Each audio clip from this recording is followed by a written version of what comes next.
2부 강의를 맡은 종로학원 평가연구소장 김명찬입니다.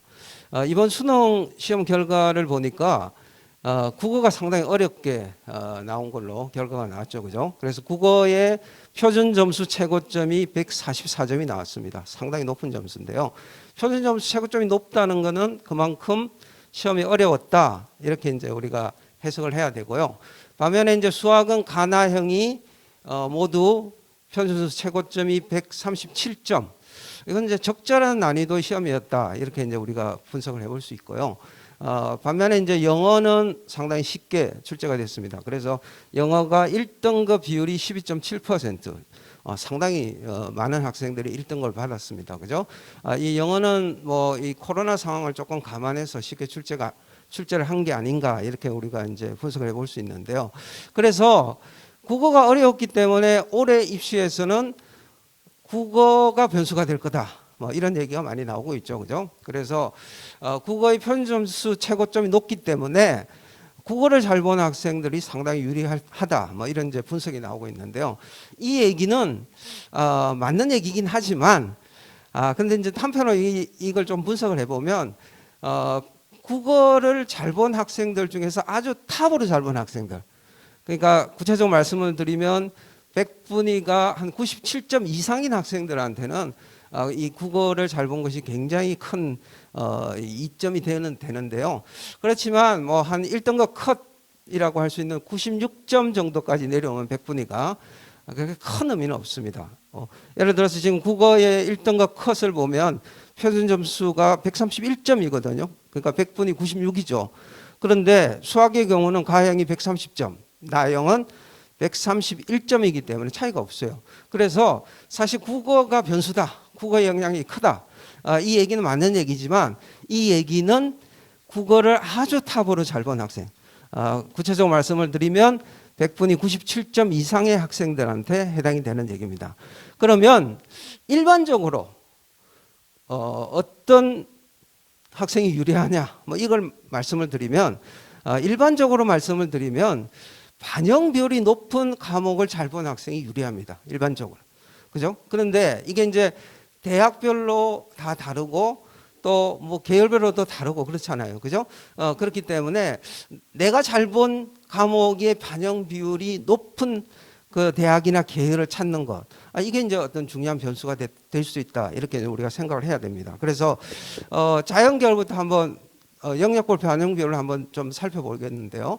자연계열의 경우에는 일반적으로 수학의 비중이 높습니다. 그죠? 그래서 외형적으로 보면 서강대가 비중이 굉장히 높죠. 45.2%이기 때문에. 그런데 서강대는 수학의 비중이 높지만 국어의 비중도 같이 높아요. 그래서 수학의 영향이 압도적이다, 이렇게 보기는 어렵고요. 오히려 한양대를 보시면 한양대가 수학이 35%고 국어가 20%이기 때문에 국어에 비해서 수학의 영향력이 굉장히 큽니다. 그래서 비율로 보면 한 1.75배 정도니까 수학의 영향력이 압도적으로 크다, 이렇게 이제 우리가 봐야 될 것 같고요. 그 다음에 성균관대가 1.6배, 연세대가 1.5배, 이렇게 해서 수학의 영향력이 비교적 상당히 높은 축에 속하고요. 반대로 서강대는 1.27배, 서울대와 고려대는 1.2배로서 수학의 영향력이 상대적으로 좀 크지 않다, 이렇게 봐야 될 것 같고요. 근데 이제 서강대를 좀 보면 이게 서강대가 수학 가형에 가산점을 10% 주죠. 그죠? 그래서 수학을 잘 보는 학생들은 가산점을 받기 때문에 좀 더 유리할 수 있다, 이렇게 생각할 수 있는데요. 그런데 자연계열에는 다 같이 가산점을 받잖아요. 그죠? 그러니까 큰 의미가 없고, 서강대가 이 인문계 자연계 이렇게 그 교차 지원을 허용하기 때문에 자연계 학생들이 인문계로 올 때는 10% 가산점을 보면 받게 되면 상당히 유리할 수 있죠. 작년에는 수학 나형, 인문계 학생들이 보는 수학 나형의 표준점 최고점이 149점으로 굉장히 높았습니다. 그래서 인문계 학생들이 서강대 같은 경우 자연계열로 교차 지원을 해도 합격 가능성이 꽤 있었어요. 왜냐하면 인문계 학생들이 본 수학 나형의 표준점수 최고점이 워낙 높았기 때문에 10% 감안을 하더라도 한번 교차 지원을 해볼 수 있었는데, 올해는 가형 나형이 똑같이 137점이기 때문에 인문계 학생들이 자연계로 교사 지원 상당히 좀 어려울 걸로 보이고요. 반대로 자연계 학생들이 인문계열로 교사 지원을 한다. 이러면 상당히 가능성은 높다. 이렇게 보셔야 될 것 같고요. 그 다음에 자연계열에서는 수학 못지않게 탐구가 중요하죠. 그죠? 그래서 탐구 비중도 상당히 좀 우리가 따져보셔야 되는데요. 예를 들어 탐구를 잘 봤다. 이런 학생들은 탐구 비중이 높은데 반대로 탐구를 못 본 학생도 있을 거예요. 국수형은 잘 봤는데 탐구를 못 본 학생들은 탐구 비중이 낮은데 이런 것들을 좀 면밀하게 잘 보셔야 되는데요. 탐구 비중을 보시면 연세대 한양대가 탐구 비중이 높아요. 그래서 거의 수학과 동등한 비중으로 반영을 합니다. 1대1입니다. 그죠? 반면에 성균관대는 한 탐구 비중이 수학에 비해서 한 88% 정도 이렇게 됩니다. 그 다음에 고려대는 83%. 여기까지도 뭐 탐구 비중이 상당히 높다라고 봐야 될 것 같고요. 반면에 서울대는 66%, 서강대가 42%죠. 그래서 서강대는 탐구 비중이 가장 낮습니다. 따라서 내가 국수형은 잘 봤는데 탐구를 못 봤다. 서강대 집중적으로 많이 지원을 하죠. 이런 학생들이 서강대 많이 갑니다. 그래서 결과적으로 보면 서강대의 경우에는 이 추가 합격, 정시에서 추가 합격의 비율이 굉장히 낮게 나옵니다. 소위 이제 충원율이라고, 충원율이 낮게 나와요. 왜냐하면 탐구를 못 본 학생들이 집중적으로 많이 지원하기 때문에 이 학생들이 실제로 다른 대학에 합격할 수 있는 가능성이 좀 떨어지는 거죠. 그래서 이 추가 합격이라는 것은 여러 군데를 붙어야지 이렇게 다른 데로 가면서 빠져나가는 건데요. 그런 학생들이 상대적으로 좀 적기 때문에 서강대는 탐구 비중이 낮기 때문에 추가 합격 비율도 좀 낮다. 이런 점은 좀 생각을 하시고 있어야 될 것 같고요. 그 다음에 인문계열 좀 말씀을 드릴게요. 인문계열은 기본적으로 국어와 수학의 비중이 높습니다. 그죠? 그런데 이것도 이제 대학별로 상당히 천차만별인데요. 특히 인문계열에서는 대학별이 아니라 동일 대학에서도 계열별로 반영 비율이 다른 경우들이 꽤 있습니다. 그래서 이런 경우에 좀 특히 주의를 할 필요가 있어요. 계열별로, 모집 단위별로 다르다는. 예를 들어서 제가 말씀을 드리면 경희대 같은 경우인데요. 사회계열은 수학 비중이 35%, 대신 국어는 25%. 그러니까 수학의 비중이 크죠. 그런데 인문계열은 반대입니다. 국어가 35%, 수학이 25%. 그러니까 인문계열 쪽은 국어의 비중이 높습니다. 건국대도 마찬가지고요. 한양대 같은 경우도 상경계열은 수학이 40%, 국어가 30%. 그러니까 수학의 비중이 훨씬 크고요. 인문계열은 국어와 수학을 동일하게 30%씩 반영을 하고 있습니다. 그래서 이게 대학별로 다를 뿐만 아니라 인문계열 같은 경우에는 계열별로, 모집 단위별로 이렇게 반영비율이 다른 케이스가 있으니까 좀 주의를 해서 지원할 때 참고를 하셔야 된다는 말씀이고요. 지금 경희대 예를 들어서 말씀을 드릴게요. 지금 사회계열하고 인문계열의 반영비율이 다르기 때문에 대학별 환산 점수도 다르게 나와요. 대학별 환산 점수라는 게 뭐냐면 이런 반영비율이라든지 영어에서 감점이라든지 가산점이라든지 이런 것들을 다 고려한 점수거든요. 그러니까 반영비율이 다르게 되면 기본적으로 환산 점수가 대학별 환산 점수가 다르게 나오게 되거든요. 그래서 지금 이 학생 사례를 잠깐 제가 말씀을 드리면 국어가 124점, 수학이 135점, 탐구가 127점, 영어 1등급, 한국사 1등급인데요. 사회계열에 지원을 하면 환산 점수가 576.46이 나옵니다. 근데 인문계열로 지원하면 572.06, 4점 정도 차이가 나게 됩니다. 이 학생은 당연히 사회계열로 지원하는 게 훨씬 유리한 거죠. 그죠? 제가 이제 우리 합격 예측 서비스를 통해서 구체적인 결과를 좀 말씀을 드릴 텐데요. 종락원에서 이제 이런 합격 예측 서비스를 제공하고 있는데요. 아마 이제 지원할 때는 이런 서비스를 기본적으로 다 이용을 해야 될 겁니다. 그래서 이것을 어떻게 효율적으로 잘 이용할 것인가에 대해서 제가 좀 말씀을 드릴 텐데요. 지금 이제 이 학생 사례를 가지고 말씀을 드리면 지금 이 학생이 경희대 행정학과를 지원을 하게 되면 지금 아까 576.46이 나왔죠. 그래서 그 합격 우리 배치 점수 합격 그 가능 점수하고 비교했을 때 1.71점 정도 플러스가 나와요. 그런데 영어 영문학과를 지원하면 이 학생이 그 대학별 환산 점수가 인문계열이기 때문에 낮게 나와요. 그래서 572.06밖에 안 되기 때문에 마이너스가 나온다. 마이너스 1.29가 나와요. 그래서 이 학생은 행정학과에 지원을 하게 되면 합격 가능성이 좀 높은 데 반해서 영어 영문학과에 지원하면 합격 가능성이 떨어지는 결과가 됩니다. 보통 통상적으로는 합격선이 행정학과가 좀 더 높죠. 영어 영문학과에. 그런데 이 학생은 지금 수학을 잘 봤기 때문에 수학의 반영 비율이 높은 행정학과에 지원한 것이 조금 더 유리한 결과가 나옵니다. 그래서 이런 점을 좀 잘 고려해서 지원을 하셔야 되고요.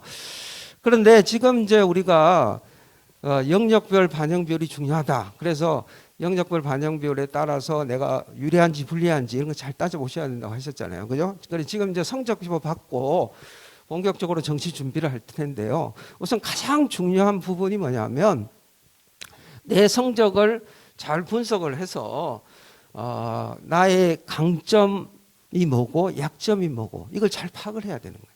그러면 그 강점을 이제 극대화시키는 전략, 약점을 최소화시키는 전략 이게 필요한데 일단은 나 자신을 잘 알아야 돼요. 내가 어디에 강점이 있고 어디에 약점이 있는지. 그래서 저희 합격 예측 서비스를 이용을 하면 이런 부분을 잘 분석을 해주고 있는데요.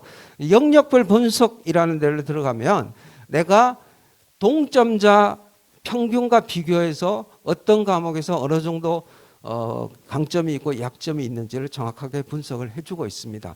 사실은 이제 내가 경쟁 상대는 누굽니까? 나하고 경쟁하는 사람들은 나하고 점수가 똑같거나 비슷한 학생들이에요. 그래서 동점자들하고 비교했을 때 내가 어느 과목에서 어느 정도 강점이 있는지 이것을 이제 파악을 해야 되는데 지금 이 학생의 경우를 보면 수학이 플러스 7점이에요. 그러니까 동점자 평균과 비교해서 내가 7점이나 더 높은 점수를 받고 있는 수학을 굉장히 잘 보는 학생이에요.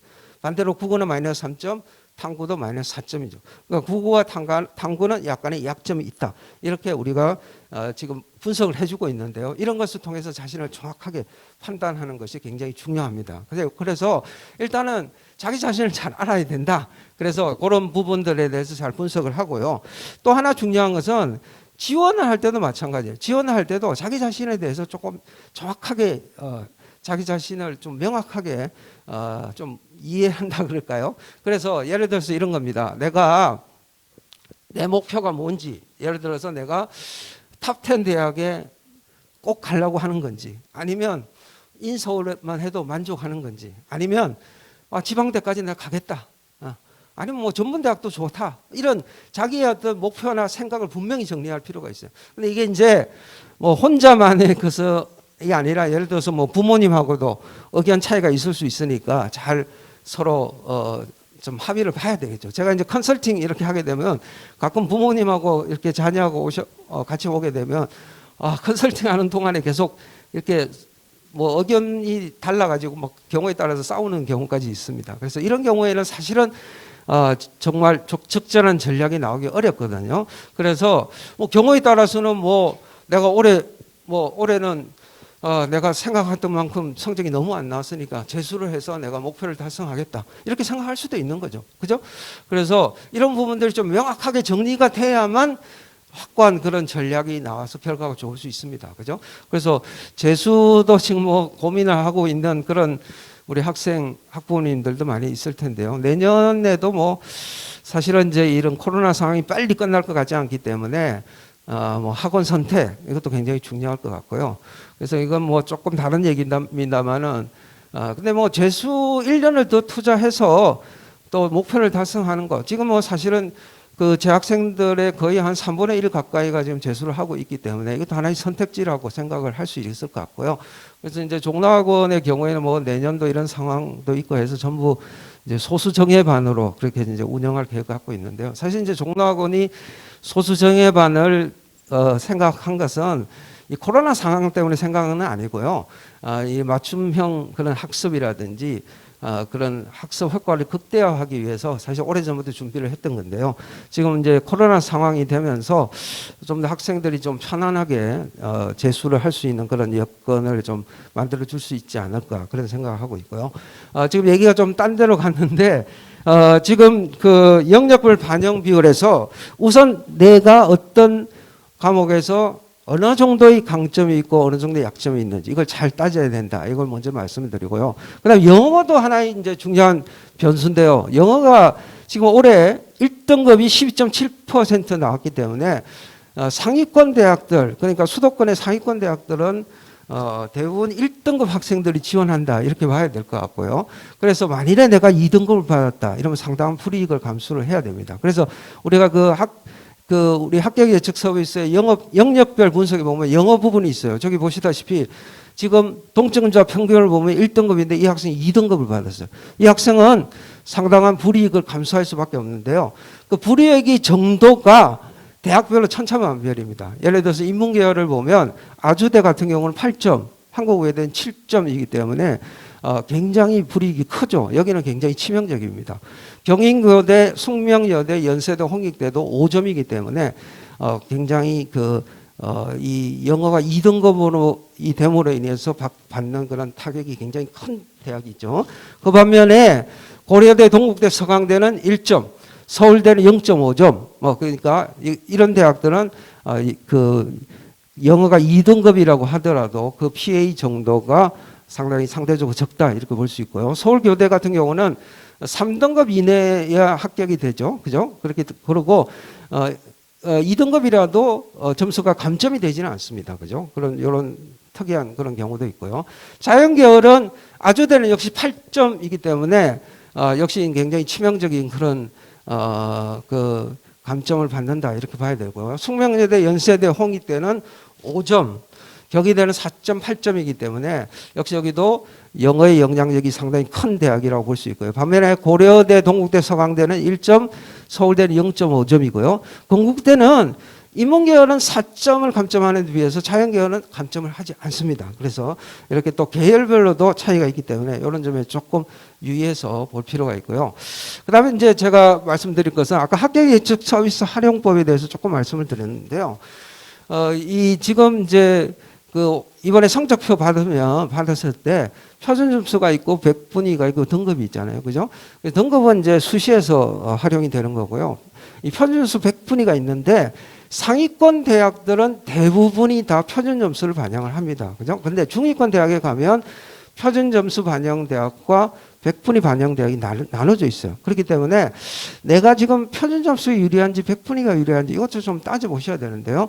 지금 이 학생의 경우는 우리가 이제 합격 예측 서비스에서 영역 조합별 분석이라는 데를 들어가면 지금 이 학생은 표준 점수로는 상위 14%입니다. 그런데 백분위는 14.5%라고 이렇게 분석을 해줍니다. 이 결과를 보면 이 학생은 백분위보다는 표준 점수가 조금은 유리합니다. 그래서 이왕이면 표준 점수 반영대학에 가는 게 조금 더 유리하다. 물론 이거 말고도 여러 가지 따져야 될 부분이 많기 때문에 이것만 가지고 결정할 수는 없지만 이런 부분에 대해서도 좀 미리 분석을 해서 좀 감안을 하고 선택을 하는 게 좋다. 이런 뜻에서 말씀을 드렸고요. 백분위 반영 대학을 보면 서울권에서는 18개 대학이 백분위 반영하는데요. 여대들이 이제 대체적으로 백분위 반영하죠. 수도권에서는 28개 대학이 백분위 반영을 합니다. 그 다음에 이제 우리 합격 예측 서비스에서 학생부 부분인데요. 지금 이제 정시에서는 대부분의 대학들이 수능 100입니다. 그죠? 그래서 학생부 상관이 없는데 일부 대학은 학생부 반영을 합니다. 한양대를 예를 들어 말씀드리면 가나군에서 이제 분할 모집을 하는데 가군에서는 수능 100%거든요. 그래서 학생부 상관이 없는데 나군으로 가게 되면 학생부 교과 성적이 10% 반영이 됩니다. 그래서 내가 내신이 많이 불리하다. 그러면 한양대 지원한다면 당연히 가군에 지원을 해야 되죠. 근데 만일에 나군에 지원을 하겠다고 하면 내가 학생부를 통해서 마이너스가 얼마인지 플러스가 얼마인지 이걸 좀 따져보셔야 되는데요. 이 부분은 저희 합격 예측 서비스에서는 학생부 성적을 입력을 하게 되면 교과 성적이죠. 종합적으로 판단해서 판정을 해줍니다. 그렇게 해서 이 합격 예측 서비스를 활용하시게 되면 최종적으로 4단계로 판정을 해줍니다. 안전이라고 판정이 되면 요거는 합격 가능성이 한 80% 정도 보시면 되는데요. 그러니까 이것은 최초 합의될 가능성이 상당히 높죠. 그죠? 그 다음 적정이라고 나오면 60% 정도. 이건 최초 합은 안 되더라도 추가 합격으로 합격할 가능성 꽤 있다. 이렇게 보시면 될 것 같고요. 도전은 40%니까 합격 가능성이 조금 약하다. 다만 운이 좋으면 합격할 수 있다. 이렇게 이제 생각하셔야 될 것 같은데요. 운이 좋다는 거는 사실은 이제 경쟁률이 좀 낮다든지, 그죠? 아니면 추합이 많이 돈다든지 이런 겁니다. 그래서 경쟁률이 사실은 예측하기 상당히 어려운 부분이 있죠. 그 다음에 추가 합격도 이제 전년도 추가 합격이 몇 명 있었는지는 지금 다 뭐 어디가 이런 데 가면 다 나와 있고 저희 합격 예측 서비스에도 다 나와 있는데요. 전년도 추합이 많이 돌았다고 올해 꼭 많이 도느냐? 그렇지는 않거든요. 그래서 이거는 이제 매년 좀 달라지는 부분이 있기 때문에 이런 부분들은 이제 우리 좀 따라야 되지만 그래도 이런 면밀하게 잘 준비를 하고 있으면 사실은 운이 따랐을 때 기회를 잡을 수 있다. 이렇게 생각하시면 될 것 같고요.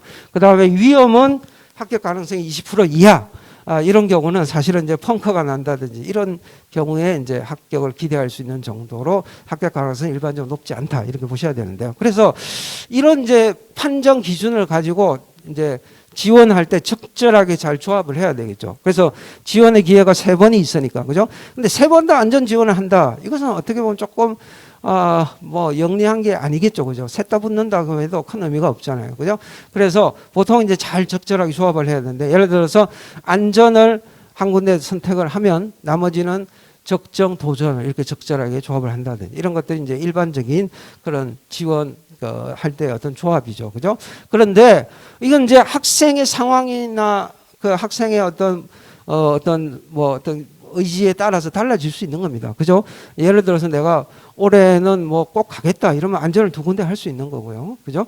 반면에 내가 올해 조금 도전적으로 하고 뭐 조금 그 재수까지 어떤 고려해서 지원을 하겠다. 뭐 이런 경우에는 뭐 안전을 한 군데 하고 뭐 도전을 2군데 하든지 이런 식의 전략을 짤 수도 있고요. 또 하나는 내가 뭐 그냥 재수를 정말 감수하고 한번 도전적으로 하겠다라고 하면 뭐 적정과 도전을 적절하게 배분하는 이런 전략도 있을 수 있겠습니다. 그죠? 그래서 다만 이게 어떤 뭐 공식적으로 어떤 배분을 해야 되느냐 이건 아니고요. 자신의 상황에 따라서 의지에 따라서 적절한 배분을 하는데요. 다만 이 4단계가 어떤 의미를 가지고 어느 정도의 합격 가능성을 가지는 거다. 이런 거는 제가 설명을 들었으니까 참고를 하시고 활용을 하시면 좋겠습니다. 마지막으로 모의 지원 좀 말씀을 드릴 텐데요. 저희 이제 사이트에서 모의 지원을 받고 있고요. 저희 합격 예측 서비스에서도 이제 이 모의 지원 확인이 가능한데요.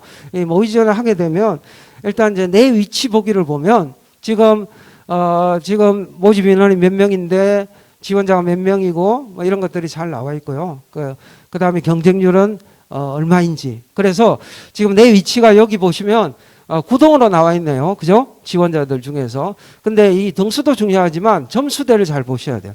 내 위에 있는 학생들이 점수는 어느 정도 점수대 애들이 지원하고 있는지, 그 다음에 내 밑에 있는 학생들의 점수대는 어느 정도 점수대 학생들이 있는지, 이런 것들을 좀 잘 보시고요. 또 시간에 따라서 계속 이제 이게 누적이 되면서 늘어나게 되는데요. 이 추세가 어떻게 가고 있는지, 좀 나보다 점수가 좋은 학생들이 많이 들어오고 있는지 이런 것들을 좀 꼼꼼하게 체크해 보시면서 지원하실 때 참고를 하시면 좋을 것 같고요. 그 다음에 또 하나는 타 대학 지원 경향인데요. 이거는 이제 가군에서 나오고 같은 대학과를 지원한 학생들이 나군 다군에서 어디를 지원하느냐 이건데요. 그러니까 이런 것들을 역시 잘 보시면 지금 이 학생들이 상향 지원을 하고 있는지 아니면 하향 안전 지원 추세로 가고 있는지 이런 것들도 좀 읽을 수가 있어요. 그래서 전체적인 올해 지원 흐름도 이런 것을 통해서 좀 판단할 수 있기 때문에 이런 것들을 보시면서 좀 참고를 하시면 지원 전략을 짜는 데 있어서 많은 도움이 될 걸로 생각을 합니다. 그래서 지금부터 이제 시간이 많지 않기 때문에 잘 준비를 하셔서 성공적인 그런 결과가 있기를 저는 기원하겠고요. 제 강의에 이어서 3부, 4부 또 아주 구체적인 그런 실용적으로 필요한 그런 얘기를 쭉 이어질 테니까요. 잘 들어주시면 좋겠습니다. 성공적인 그런 입시 결과가 있기를 다시 한번 기원하면서 제 강의 마치도록 하겠습니다. 감사합니다.